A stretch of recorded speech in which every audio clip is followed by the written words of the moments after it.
वहीं दिल्ली में नवजातों के खरीद फरोख्त का एक ऐसा मामला सामने आया है जिसने सभी को हैरान करके रख दिया है।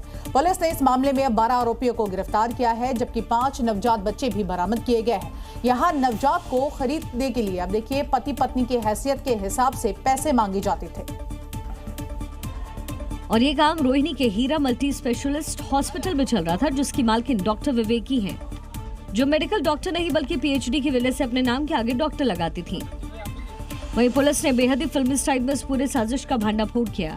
दरअसल नवजात की ट्रैफिकिंग को लेकर के पुलिस की एक टीम नवजात खरीदने वाले पेरेंट्स बनकर संपर्क किया। फिर छानबीन शुरू हुई तो ये लोग वहीं हीरा हॉस्पिटल पहुंचे जहां नवजातों को बेचा जाता था। 1 लाख में ये गर्ल चाइल्ड को प्रोक्योर करते हैं और 2 लाख तक में मेल चाइल्ड को प्रोक्योर करते हैं और 3 से 4 लाख के बीच में गर्ल चाइल्ड को देते हैं और 6 से 8 लाख के प्राइस में मेल चाइल्ड को। नवजात लड़कों की डिमांड के लिए ज्यादा पैसे देने पड़ते थे।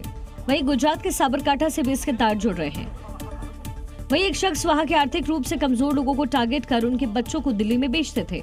30 से ज्यादा बच्चों को वहां से दिल्ली भेजता था। अगर बिना घी के आप रोटी नहीं खाते हैं तो सावधान हो जाइए, क्योंकि जरा सी लापरवाही आपकी सेहत बिगाड़ सकती है। दरअसल दिल्ली और आसपास के इलाकों में मिलावटी घी का काला कारोबार चल रहा था, जिस पर एफएसएसएआई ने शिकंजा कसा है और चौंकाने वाले खुलासे भी किए हैं।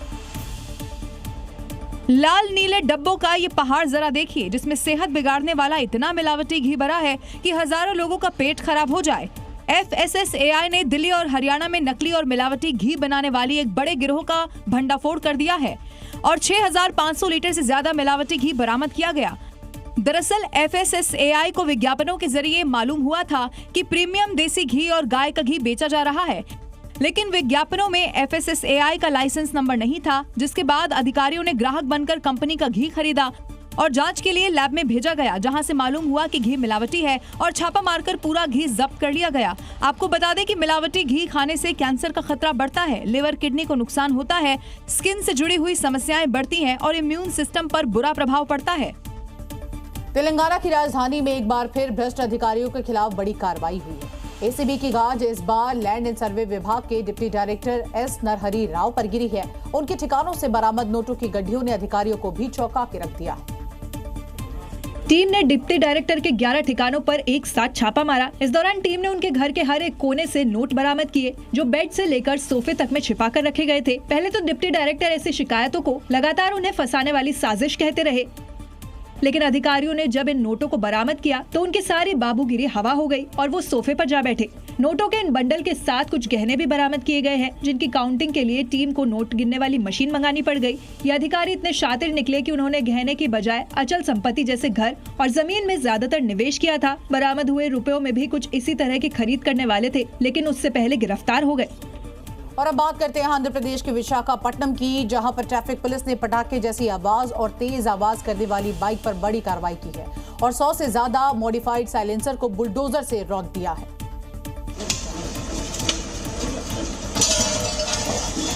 बुलडोजर न केवल स्टंटबाज बाइकर्स के सपनों को चकनाचूर कर रहा है, बल्कि नॉइज पॉल्यूशन बढ़ाने वाले सड़क के गुनहगारों को भी सबक सिखा रहा है।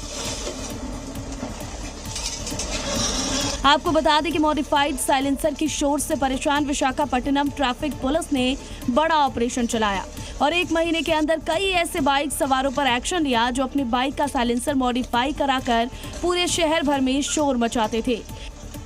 इस दौरान पुलिस ने 100 से ज्यादा साइलेंसर जब्त किया, जिन्हें सड़क पर बिछाकर बुलडोजर से रौंद दिया। इस दौरान पुलिस ने सैकड़ों हाई बीम वाली लाइट्स भी नष्ट की। इसी के साथ पुलिस ने सड़क पर शोर और हुड़दंग मचाने वाले स्टंटबाजों को कड़ा संदेश भी दिया कि सड़क के गुनहगारों के खिलाफ आगे भी ऐसी कार्रवाई जारी रहेगी।